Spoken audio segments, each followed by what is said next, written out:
it will automatically send out when I run that particular option of sending that individual email to the person with the template. They fill in all the information, the key code and everything else, and send it off with the instructions in seconds. The AI world is moving fast, but we make it easy. Welcome to the AI Because podcast, your shortcut to turning AI hype into real results. Alrighty. It's great to see you all. Welcome to this episode of AI Because. Greg and I were chatting, well, Steve was chatting too, but Greg and I were chatting before we hit record, and I was super excited just about all the advancements, actually putting something in place that has been a pain in the patoot for a really long time. So anyway, welcome. It's good to see you all. Manoj's in Egypt. And no, Manoj's not in Egypt. Manoj's somewhere, I'm assuming, in the UK. And Michael is in Egypt, our traveling guy. And whenever I say that, I think of where in the world's Waldo. So where in the world is Michael? So I would love to kick us off just to hear what's going on, what you all have heard, what's the latest and greatest, what are you excited about? And then I'll share what I'm excited about too. Who wants to go first? I'll be glad to start. Okay, So I love that. a lot of my activities have been spent either working on financial services stuff, and which I have been using a combination of tools. Which ones? The biggest thing has been this thing up here. But in That's conjunction, a tool? Okay. I think, the people say when you're doing hard mental work, it actually is. You do use a lot of energy. It uses the most. It uses the huh, most energy of anything in your body. absolutely it does. Absolutely it does. So in any case, doing that, but also leveraging ChatGPT, Lovable, and then just a normal prototyping tool that is not AI related. Is there AI in the prototyping tool now? Have they infused that into it, or No, do you not know? Okay. no, they have not yet. No, Okay. but I have another prototyping tool that I've started Okay. playing around with. But Okay. anyway, so using those things to build out a system of record for financial documents, which is quite complex. Because to be able to handle both real estate, i.e., stuff that doesn't move, and that includes fixtures, right? So, you have, for example, you might have a site. A site might have multiple buildings. A building might have multiple floors. A floor might have multiple areas. Those areas might have rooms. They might have vaults. And then there might be multiple shelves, multiple drawers within the shelves, and then folders for the documents. And then, though, you got to be able to handle movement. And with movement comes containers.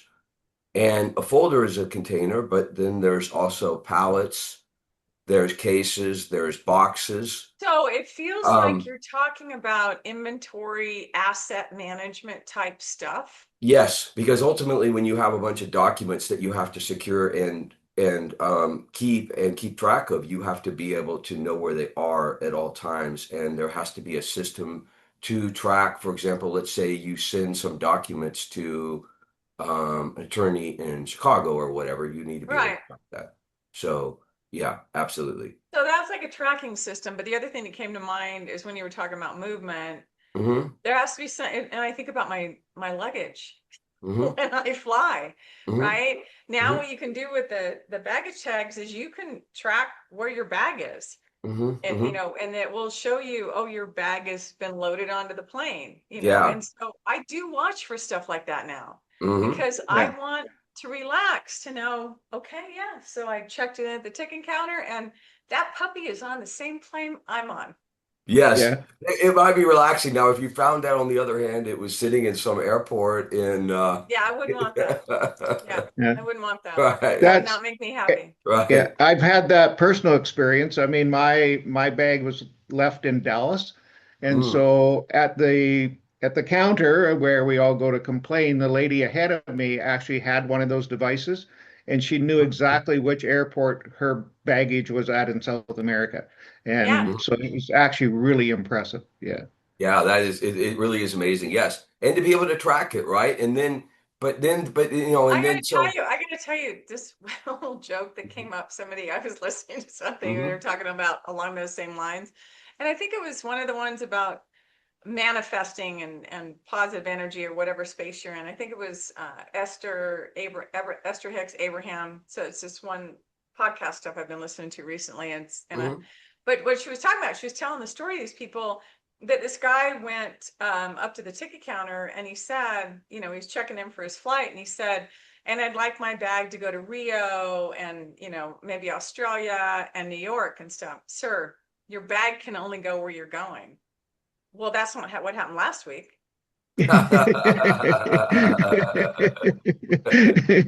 So anyway, that's where my brain went. Yes, absolutely. Yeah. Go ahead, Steve. I interrupted and So anyway, digressed because I was just trying to so track I what so you yes, felt like the asset I've inventory been management. spending a lot of time on that. And then I was helping out a friend on the website and the amount of stuff. So I've been using actually I hadn't originally planned it to work out this way, but it just started. I started using Replit for Oh, okay. my own application that I'm building. I'm building a movie recommendation application for myself that I definitely will share with a lot of other people. And so I've gotten actually quite far on it. And then a friend of mine asked for help with a website that she was building, kind of a personal one for a book she's writing. Mm-hmm. And so I helped her do the last steps to get it online. And some of the stuff that we were able to do was very, very cool. For example, um, it's there's an English page of the website and a Spanish page. And so we tuned the website to where now what it will do is it will look at the browser's language preference and just auto select English or Spanish, Oh, that's right? cool. Right, based on the Really? browsers, Yeah. right? Yeah, and that kind of stuff. So we've got something. And then, for example, it has the hero section is the top section of the website. So on desktop, it's a two-column section, and then on mobile, it's one column, right? Mm-hmm. And so things like that you're able to do Yeah, you could to do two column on mobile, but the font would be right. microscopic. And the problem that we were having is it Doing this wasn't all the time. right. It didn't look great. So anyway, so yeah, so doing that as well. So yeah, I think between those three things, and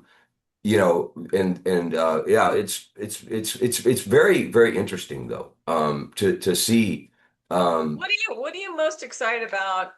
There's two questions like in my mhm, head. It's like when I think about all the time, what are you most excited about based on just the technology and the stuff that we've learned that's going on out there?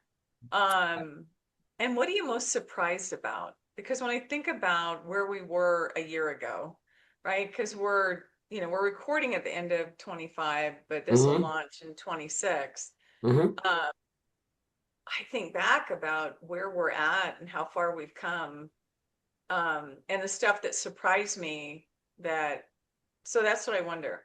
What are you Well, excited so about? what am I most What excited? surprised I you? think that the thing that I'm most excited about is ability to um, apply creativity to solve problems. It's more, I mean, for example, this whole idea of to even have had the thought that the browser that we should be able to auto select English for Spanish, right? Hmm. Um, it's like the AI can do a lot of stuff, but you still have to have the idea in the first place.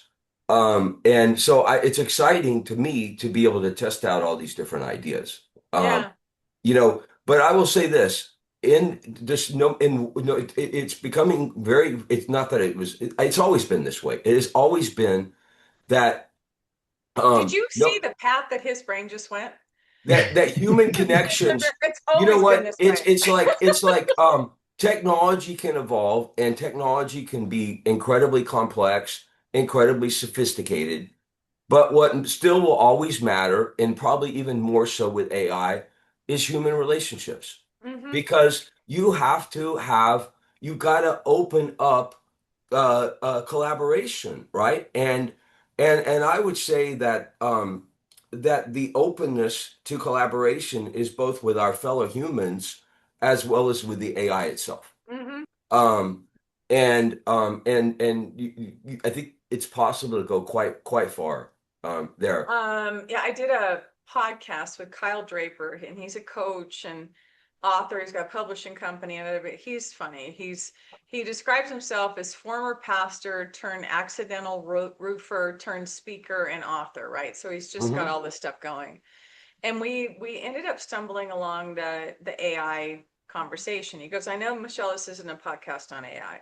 He said, but I have to tell you is that if we're not using AI to free up time Hmm. for us to have do the things that only humans can do, and part of it is that human connection, we're missing it. Hmm. And that's the truth, because it's not a replacement for that stuff, but it allows us to free up time to have more of a connection with Hmm. people, because we're not doing Yeah. this like administrative crap or other things that we don't need to be doing and actually don't like doing. And they're solitary things. They don't give us connections with other humans. Exactly. Yeah. And Yeah. and the thing is that will drive, I think more than anything, our use of AI is is possibility. And that you don't really get possibility by sitting around staring at a computer. You Yeah. have possibility by talking with people and hearing what their problems are, and then that gets your own mind thinking. Yeah, And you can go down rabbit holes with humans. Yes. well, you actually can, but yeah, Yes. it's like anything Holes. else. I mean, but Yeah. it's not. I think in addition to my own belief that my life satisfaction is higher when I'm interacting with people. Um, yeah, I think it's also Yeah. No, I more agree. to Greg, be more effective. Yes. Yeah. yes. Greg, What what's on I'd your like mind, to sir? what I'd like to just add to that conversation is the thought and detail that we put into prompting AI. Hmm. If we use that same focus communicating with humans, can you imagine what we could actually tell each other rather than Hmm. being vague in our conversation and not Very being true. explicit with what we're trying to what we're trying to say, right? Well, Hmm. you know, it's Uh, interesting you say that, because there's been a focus. I don't know if everyone's noticed, to your point, Greg, that prompting matters, right? The clarity of the question, how we ask questions, the thought we put into it. And yet, I don't know that that same level of intention, to your point, has been put on conversations that we have with other people. It's just no, sort of, we're born this way. You're a human like I'm a human, and you're absolutely right. It's like we weren't raised in the same human households. And even that being said, we're different even if we were in the same household. Hmm. yeah, Hmm. Yeah, that's true. But you know what's funny is that I actually think that there's a whole nother level that is less about what we say and more about how we show up and Mm-hmm. how we be, so to speak, right? Mm-hmm. And because I think if at least personally speaking, if I just can let myself experience and just be more, then I'm not having to search as much for the right words because they just they more come if I focus more on the connection. Um, So, I just heard is that huh. you got out of your head and you get Hmm. here Yeah. from your heart, and that's where the connection happens. And in our head is where we're overthinking Right. and over processing stuff. Yeah, thank you. Yeah. So, Greg, what's happening in your world, sir? With me, I've been kind of still focusing on a little bit of the educational side of my project, and so that's been developing some avatars, characters for to do my speaking for me. Oh, So I've spent a significant amount of time with Flux and actually going down the rabbit hole of AI influencer kind of structure, how it works. yeah. So that has put me into building a couple of individual Airtables with, that's got a storage and easy retrieval to get back the images I've created to put into motion later on. So So, that's so kind let me of pause you there. So I'm tracking with you. So are you creating images and then storing them in Airtable to correct. Yes. retrieve them Yeah. later? Okay. All right. Yeah. Yeah. Just to have a bit of a catalog or an inventory Okay. that you can structure in order to keep video generation moving past 5 or 10 seconds. So you Yeah. need to have that character consistency. So that is sometimes consumed a fair bit of my time, but what it's led to, I've actually followed Steve's lead and I've purchased a couple of maybe lesser Lifetime. quality lifetime memberships. and and so I'm just getting into those now. But it's helping me construct the storyline. Okay, it's not definitely not the same quality, but getting my brain into becoming more of a storyteller Yeah. and having that detail come with me. Okay, it's not Yeah. just tell the story, it's having some of the background things come along with that. And then I want to thank you for our previous conversation just before we started recording is that I've been doing some um, market research on some of the things I came across in my travels that I would like to commercialize. And so I had my brain that I had to continue using Airtable, and it's way too much work for what I Mm-hmm. need. And so back to Google Sheets. And Mm-hmm. so I've I've already had a lot of value from this conversation today because it's that Good. alone will save me. I can use Gemini for my market research and store that information right into Google Sheets without Yeah. lifting a finger. So Well, it's I'm interesting. Yeah. And what we were talking about before we hit record was uh, so I do executive coaching and leadership development and process improvement in all the world. And so I'm a DISC. So it's a communication styles, personality indicator, behavioral indicator assessment, one of many that are out there. And the manual process that I go through is a pain in my butt. Because it's literally, I purchase key codes in advance. So I have this inventory of these individual key codes. And what I have to do is line up the person that purchases it. So I need their name, their email to be able to send this template. So I'm putting their email in to be able to send the key code off so they're able to use it with instructions.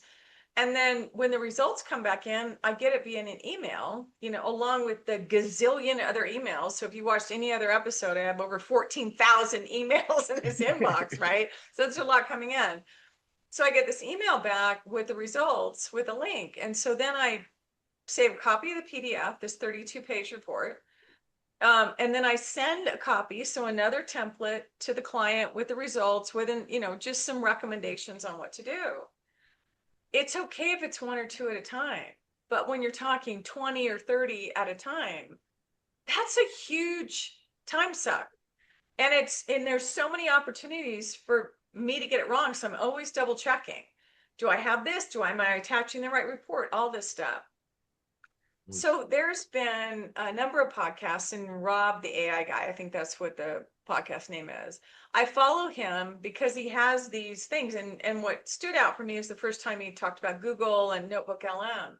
So he was talking about more updates on Google and like 5 of them that came out this last week. And while I didn't use any of the 5 that he talked about, what it got me realizing is there's a lot of functionality that didn't exist last year, right? When I started on this path, because I've been saving stuff in Airtable, Greg, to your point, and Airtable is frustrating for me on a number of points because it's so many extra steps to get to something. And I don't know yes. why. It's just this rigid thing. Mm-hmm. I guess it's almost like having this huge luxury cruise liner that you really can't be nimble and flexible and turn around, right? And so I thought, what if I went in? So I started talking to Gemini to say, I have this, I want to automate this thing because I do have, that this coming up that I need to be able to do. for larger volumes, and it's just not exciting me. And so Gemini said, oh, you have Airtable, we can do this. You go into make.com, you can do. I said, okay, whoa, I don't want to use multiple platforms. What if I pulled it into Google Sheets, right? Because the information's a flat file. Oh yeah, you can do that. So last night, in a space of about 3 hours working with Gemini, and you have to iterate, and the message that I'm give you is not one and done. Okay. But it went from flat file with me doing all the manual stuff that I was telling you about to it will now I use the app script, and with Gemini to be able to, we went iterations on what that JSON script looked like. No, is it JSON? It's JSON. But it will now, I will click on a line, select any cell in a row of the one I want to send out, right? Because I put the person's name and I put their email. It will automatically send out when I run that particular option of sending that individual email to the person with the template. They fill in all the information, the key code and everything else, and send it off with the instructions in seconds. Seconds. Yeah. Mm-hmm. Then the next phase that we went to after that one worked is when the results come back in.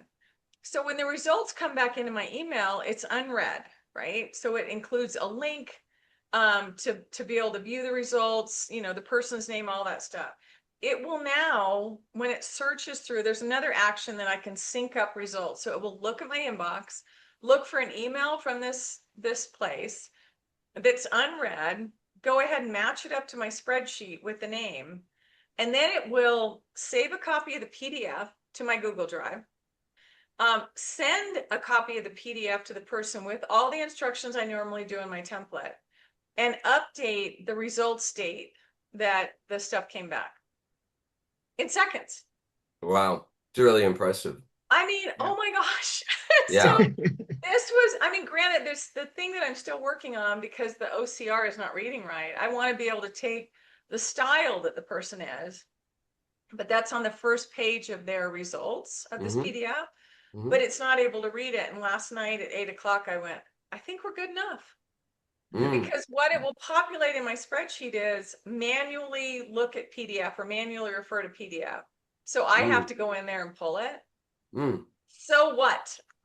Because it even names the file the way I wanted it named and saves it in my Google Drive in a special folder that I have for the results. Right. That's pretty awesome. There probably is a way to get that thing. Gemini. And so I'm just obviously super freaking excited. Yes. And you know what? I bet there is a way to also get that off the PDF. Oh, I'm going to solve that. I will solve that. But you know what? I thought, Michelle, celebrate the progress That's right. That's from right. what you had before, because the amount of time that it took me. That's right. So anyway, I'm super excited. So that's what Greg was just talking about. So Greg, I didn't mean to totally interrupt, but I wanted to provide some context. But we're, I have to say, I have one gripping question that I never got answered from Greg's trip. Oh, go ahead. Well, now you went to Easter Island, right? Yes. That Easter Island wasn't where Charles Darwin went for the theory of evolution. That's where he came. I thought that's where he came up. I thought it was more the Galapagos. Galapagos. That's right. You're right. Galapagos. I was thinking because I was hoping you were going to come back with some great theory of like evolution 2 or something. Oh, he has that, but that's not where it came from. I went for the green turtles. I went to the. There's only one species that I went to visit there. That's awesome. Yeah. Did you see him? Oh yeah. Yes. Were there a lot of them? Quite a few. There's a environmental issue there that I went to, learn a little bit more about and have a deeper understanding why it is. And we'll work with that a little later on. Yeah. Cool. Well, it's a fascinating place. And wine tasting. And wine tasting, yes. Well, the Chileans love wine, right? And that's one thing that I never knew until you told me you were going to Easter Island, is that apparently you only can get to Easter Island from Chile. Is that right? Yes. And furthermore, though, Easter Island is not just right off the coast of Chile, right? It is like it is like almost all the way to Polynesia, right? Yeah. It's a long flight. So it's a How four long and a yeah. was half how hour long was the flight. trip to get there, Greg? Well, I mean, from Santiago, it was like a 5 hour flight or something like that to Easter Okay. Island. Yeah. But you Okay. didn't start off in Santiago. Yeah, I mean, from Calgary to Dallas and to Santiago was uh I don't know what it would be, like 16 hours, 17 Yeah, Yeah. hours, it's a long something like flight. that. Yeah. It's a long Yeah. Yeah. flight. Yeah. Yeah. A pretty good commitment into flying. So yeah. Yeah. Yeah. Yeah. But to Anything your else? point, What are you Steve, looking on the forward to? wine, like 2 years ago, my son and I didn't quite make it to Mendoza from the Argentinian side. So Uh-huh. we came in from, or I came in from the Chilean side of the Andes Mountains, and they're quite impressive mountains. Very So beautiful. It's very beautiful. I've Wow. been to Santa Cruz, which is in the heart of Chilean wine country. yeah. It is super nice. And So I want to pull us back to our topic. uh, As far as the AI space and technology, Greg, what are you excited about or what surprised you from this past year? Well, there's been a constant concern about chip availability for things to, proceed, as far as whether you want to call it an AI race or just for, um, general artificial intelligence or, how this is all going to proceed. And Nvidia just made some moves with Grok, Yeah. not the Elon mhm. Musk, but the other chip making Yes. company. And what I did not understand before is Nvidia with their GPUs, they're designed for gaming. So, the compute that's needed because there's so much extra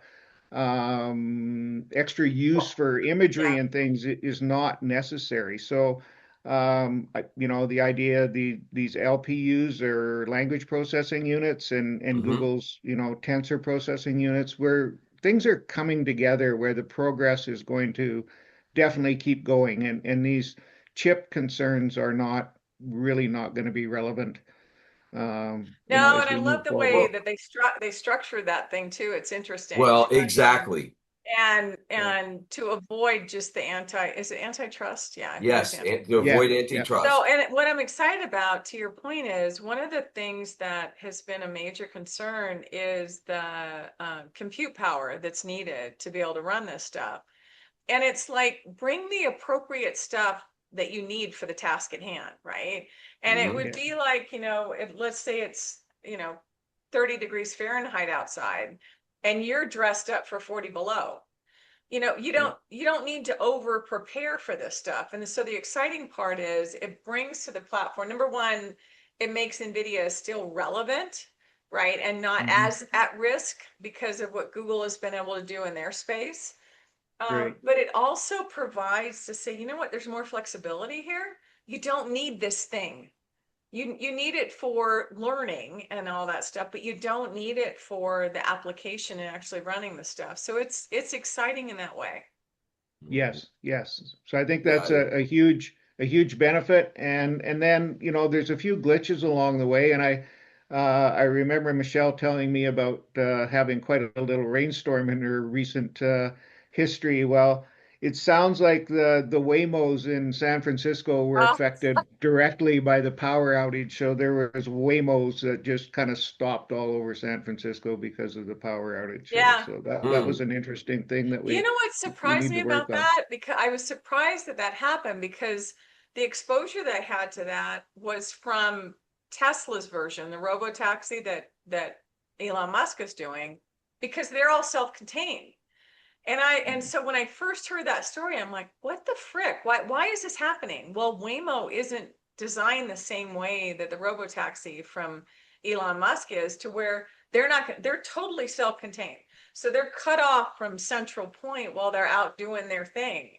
And Mm. so that wouldn't have impacted them. And it Yeah, didn't. Mm. yeah.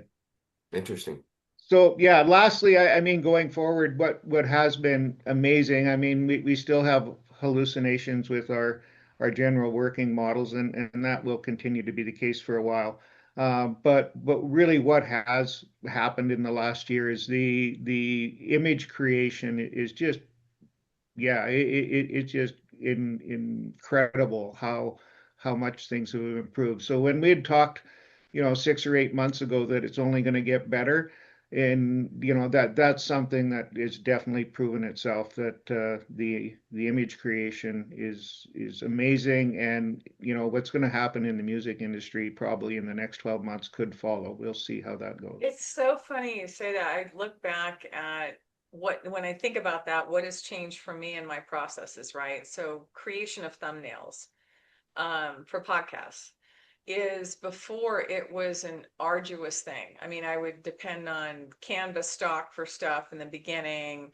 The images that would happen that I would pull off in the podcast of humans, depended on the quality of their lighting and their camera and all that stuff. And so all the tools that I have available now, that we all have available now, is impressive. And to where the iterations that I'm working on is the thumbnail to be created where I pull those individual images in, and then the AI can generate the entire thumbnail image instead of me having to piece it together in Canva. And so at some point, I'm not going to need Canva for this stuff. It's not there yet. But at some point, I'm not going to need it. And, that's another subscription, another tool that I don't have to go have access to. Like, I let go of Midjourney. There's another one, Topaz, is the one that I use for cleanup. As soon as I got more confidence in Gemini and others to be able to do that, because it doesn't consistently do it, then I'll be able to let go of that. And that's exciting, that I'm not piecemealing things together. And I encourage other people to do that too. What are you doing there's a lot of manual manipulation too, that you believe that that's just how it has to be? Like Greg, you with Airtable, Epiphany, and all the other stuff. It's like, take a look, because things have evolved so quickly, and the ability to do stuff in this leapfrog race that all the big tech guys are doing, that it's huge. If you couldn't do it before, you can probably do it now. Yeah. So yeah, it's exciting stuff. I'm looking forward to, like what we touched on earlier, is getting rid of some of this admin stuff to where I have more time for just humans sitting, just nature, sitting down with a cup of coffee or a glass of wine or whatever, and just being. Absolutely. So anyway, I appreciate the time with you guys. As always. Have fun. Yeah. It was And a until pleasure. next time, this is Yeah. Abby. The best. Like, share, subscribe. If you've got some fun stuff that you're able to do that you weren't able to do before, share with us. So there's some really cool freaking stuff happening. And if you don't know about it, get with it, people. This is important. So until next time, thank you. Bye. Bye. Bye now. As dummies listen, we'll show you how. A new wave rising, it's clear and loud. AI's the future, let's make you proud. Data and dreams combined in the air. From cloud to code, oh, we're everywhere. Innovation driving, we're breaking ground. With AI tools, let's turn it